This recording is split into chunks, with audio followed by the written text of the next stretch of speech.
చెప్పగలరా? Why not?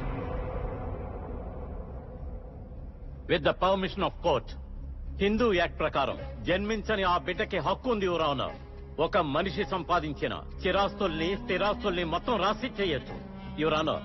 ఈ దేశానికంటూ కట్టుబాట్లున్నాయి, ఒక సంస్కృతి ఉంది, ఇండియన్ కల్చర్. నాన్న, అమ్మ, భర్త, తన కుటుంబం, వీటన్నిటినీ మించి జన్మనిచ్చే ఆ తల్లి అనుమతి లేకుండా 6వ నెలో 7వ నెలో అబార్షన్ చేసుకోవచ్చనే పరిస్థితి వస్తే ఈ దేశంలో ఫ్యామిలీ అనే ఇన్స్టిట్యూషన్ లేకుండా పోతుంది your honour. And it will completely destroy hour social living system. అందువల్ల మోసి తీరాలి. Sorry to interrupt.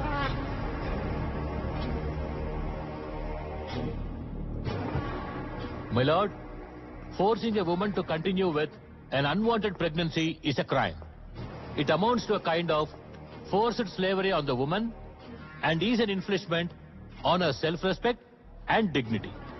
The fetus may have the right to live, but not the right to be in a woman's womb against her will. Article 21 of the Indian Constitution. అన్ని రకాల హక్కుల గురించి వివరంగా రాసిన ఒక చట్ట పుస్తకం మనకుంది. కానీ ఈ దేశంలో ఏ పౌరుడి దగ్గర ఈ పుస్తకం యొక్క కాపీ ఉండదు యువర్ ఆనర్. కారణం, ఇక్కడున్న అధికార వర్గం ఆ రోజు నుంచి ప్రశ్నించబడుతుంది. ప్రజలకి వాళ్ల హక్కుల గురించి తెలియవస్తుంది. అది నిరాకరించబడినప్పుడు వాళ్లకున్న ఏకైక నమ్మకం ఇదిగో ఈ న్యాయస్థానం. Janaki Vidyadharan is definitely entitled to live a life with dignity. My lord, నిరపరాధుల్ని హాజరుపరిచి మరు విచారణకు అర్జీ పెట్టుకున్న ఈ కేసులో ప్రభుత్వానికున్న మంచి పేరుని చెడగొట్టడానికి నేరం ఆరోపించి న్యాయస్థానాన్ని తప్పుదోవ పట్టిస్తున్నారు. వారు చేసిన తప్పుని కప్పిపుచ్చుకోవడానికి, కన్న తండ్రిని బలివ్వడానికి తెగించిన ఇలాంటి స్త్రీలు భవిష్యత్తులో ఏమేం చేస్తారో ఊహించలేము యువర్ ఆనర్. దానికి అతిపెద్ద ఉదాహరణే కూడత్తాయి హత్య కేసు. మన దేశంలో ఇప్పుడు స్త్రీలు తలుచుకుంటే ఏమైనా జరుగుతుంది. ప్రాసిక్యూటర్ గారు, సమాజంలో స్త్రీలు ఎదుర్కొంటున్నటువంటి వాస్తవ సమస్యల గురించి అసలు మీకేమైనా అవగాహన ఉందా?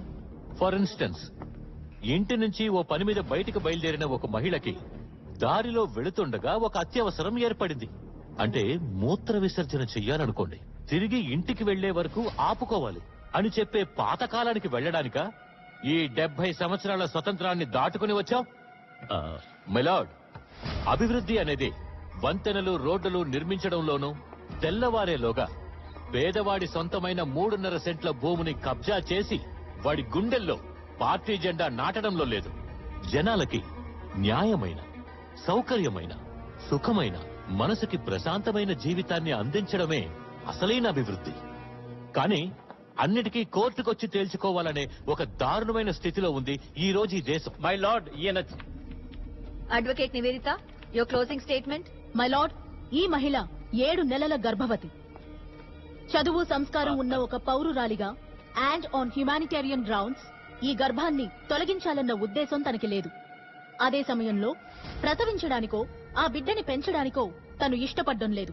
ఈ మహిళ కడుపులో పెరుగుతున్న శిశువుని ఏం చెయ్యాలన్నది ఈ గౌరవనీయమైన న్యాయస్థానం సూచించాలి. Mister Donovel, any closing comments? My lord, ప్రతి సంవత్సరం కోట్ల కొద్దీ రూపాయలను స్త్రీ సంక్షేమ పథకాలను కేవలం ప్రకటన కోసం మాత్రమే ఖర్చు పెట్టే ఈ దేశ ప్రభుత్వమే ఇక్కడ విఫలమైంది. జానకికి ఈ పరిస్థితిని తీసుకొచ్చింది ఇక్కడ పనిచేస్తున్న ప్రభుత్వ రంగ అధికారుల నిర్లక్ష్య ధోరణి. ఇది అతిపెద్ద పరాజయం.